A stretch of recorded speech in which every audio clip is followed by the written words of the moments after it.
So, did you hear about this? It's not exactly new, but it's saying a lot about questions people have about some aspects of modern gaming. The Friday the 13th servers were officially shut down in December of 2024. I remember hearing about that, and I remember putting it on a few times afterwards, and I was still able to play. So, I don't know exactly when it all shut down for good, but they took it away from us. You cannot play Friday the 13th the game anymore. For those of you in Rio Linda, let's make a long story short as possible to catch you up. Friday the 13th was a 1 versus 7 horror game with 8 maps from the films. Part 1, Part 2, Part 3, Part 4, and Part 5 with smaller versions of 1, 2, and 3 for smaller games with less people. 8 gamers join the lobby, the host picks a map, and then you're dropped into the game. One player is randomly chosen to be Jason. It's his job to kill all the other counselors. Their job is to escape the map, call the police and make it to their presence, or survive the 20-minute game time limit. Or they can, through a series of teamwork, they can team up and defeat Jason, but it's a little harder to do. People's opinions differed, but I'm sticking with it was a great game that was unique and still has no substitute counterpart today. Even with Texas Chainsaw Massacre, Killer Clowns, or Evil Dead, it was its own thing, and it was lots of fun. The Friday the 13th game was so good, it made me rewatch the movie series to realize how actually tame it is by modern standards. I've always been partial to the arc of 4, 5, and 6 as the peak of the series. But playing the game as Jason got me to collect all the NECA Jason figures, because I had so much fun playing as the character myself.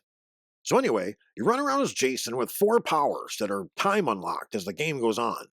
The first one unlocked is you just can jump anywhere instantly on the map. Just poof, Jason's there. The second one, he can invisibly fast travel, like the moving camera through the trees of the Evil Dead just whooshing through the woods. The third power that unlocks is the environment turns black and white, and any counselors near him turn red, or if they're in a building, it turns red, so he knows where they're at and he can go after them. The last one is throughout the game, as Jason gets closer to you, you start to build up a fear, and the music kicks in louder, and your camera starts to distort and kind of move back and forth. It kind of insinuates that your character is terrified. So the last power is he can just turn all that off. So you don't know he's coming, and you don't know he's around the next corner. So if you know what you're doing as a good Jason, you can really surprise people, and they open the door, and there he is. Nothing beats a good Jason if they know how to do it. You could really scare the hell out of the other players. And then the 7 counselor players would be scavenging the map for items to help them escape. A gas can, a battery, and keys to start a car. Or a gas can and a propeller to start the boat. They could also find the fuse and put it in the call box to call the police. You could hide under beds. You could hide under beds and in closets. And Jason might come along and he'd stab his weapon through the top of the bed or into the closet, and if you're hiding in there, you're through. If one of the counselors finds a shortwave radio, they can call for help. And then the first counselor that dies or escapes will return as a well-equipped Tommy Jarvis to help out. They did put in a way to defeat Jason. So to defeat Jason, you had to have teamwork, because you're playing with other players. So you had to have teamwork. So the first thing you had to do was find his shack on the map. And then once you find his shack, you find his mother's head with her sweater. A female counselor, not a man who thinks he's one. See, even Jason knows the difference. Your beard and man bun won't make you look like Pamela Voorhees. But I digress. The female must pick up his mother's sweater. Then you have to do enough damage to Jason with your weapons to knock his mask off. Once it falls off, the girl in the sweater can imitate Pamela, and Jason's confused and just stares at her. You then hit him with a bat, and he drops to his knees like Kamala at a job interview.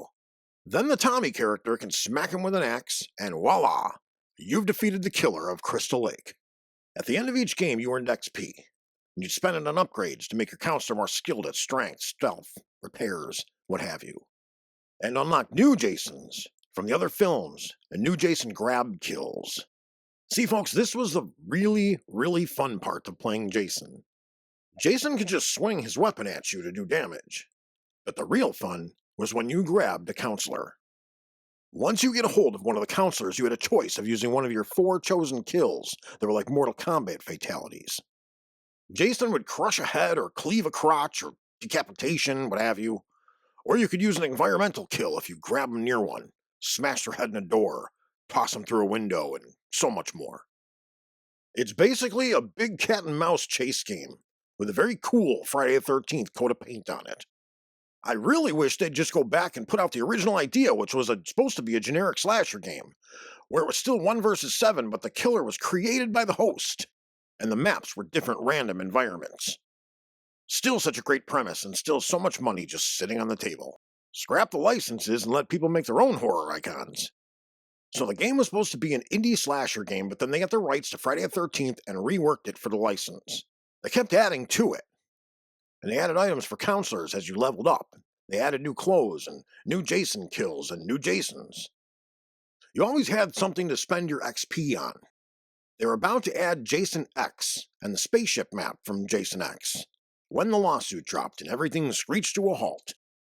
The guy that wrote the screenplay for the first movie sued to get the rights, as the guy that made the movie said the writer was only a hired hand to write for the project. It got hung up in the courts and nobody could do anything new with Friday the 13th, so the game developers moved on to new projects and scrapped any more updates they were planning for the game. So now the lawsuit is settled. The rights are duly owned, so everything made now has to be team approved by both parties. But they still had no plans to do anything else new with the game. Gun Interactive already moved on to Texas Chainsaw and the upcoming Halloween, which looks to be a bit closer to Friday the 13th than Texas Chainsaw Massacre wasn't. So anyway, the entire presence of the game was online. You could play solo, but you were forced to be Jason against 7 bot counselors. It was good for practice, but it was always more fun to know there's a real person behind the body you're pinning to the ground with a pickaxe and most likely rage quitting. And the single player also had a Hitman type mode, where you have to kill certain players in order to reenact famous scenes from the films. But the meat and potatoes was all online. So the online servers went down, as I said, December 2024, but I had played the game a couple times since then. I went on just recently. What a disaster. With no servers, there's no access to anything. Your entire profile was online. So everything you bought with hours of spent XP is all gone. Every Jason you unlocked, every counselor, every legendary perk, no access. The game boots up as if you just got it. And everything is locked behind XP walls that you can no longer gain or save. So essentially you can play the unlocked maps with the unlocked Jasons. Jason. There's only one unlocked Jason, and that's whom you're now forever stuck playing as. And he sucks. A lot of you will scoff and say, meh, big deal, Rush. Who cares, Rush? We got our money's worth. Move on. I say it's the perfect example of what they want to do to everything. Sell you something you don't own. I'm saying if I get the urge to play an old game for the fun, I should be able to. My Super Nintendo games still work, so do my Xbox 360 games. Remember when the PlayStation Store closed its movie and TV section and they erased everything everyone bought from them? Imagine a store coming into your house to collect your old TV after a certain time period. When you question why they're stealing it, they simply tell you that it's out of date and you need to buy a new one. Imagine the people that spent hundreds, if not thousands, on their new digital film and TV collections to brag about to their friends. It's all on their PlayStation, and they just take it all away like a hand in your pocket. Wasn't the agreement that you were giving them an amount of money and now you own the product? No, not anymore. So gamers are getting a crash course in what's coming across the board, especially if Netflix is allowed to purchase Warner Brothers. But that's a discussion for another time. Meanwhile, the Friday the 13th game is another blatant example of how when they tell you you will own nothing and like it, they mean it. They will take everything in your life from your control if you let them. As we always say at the Limball Institute for Advanced Conservative Studies, the nose of the camel always pokes into the tent before the entire body bursts through. And I can't help but wonder what happens to my Hitman World of Assassination game when they shut those servers down. I'd rather own stuff and like it. Back after this.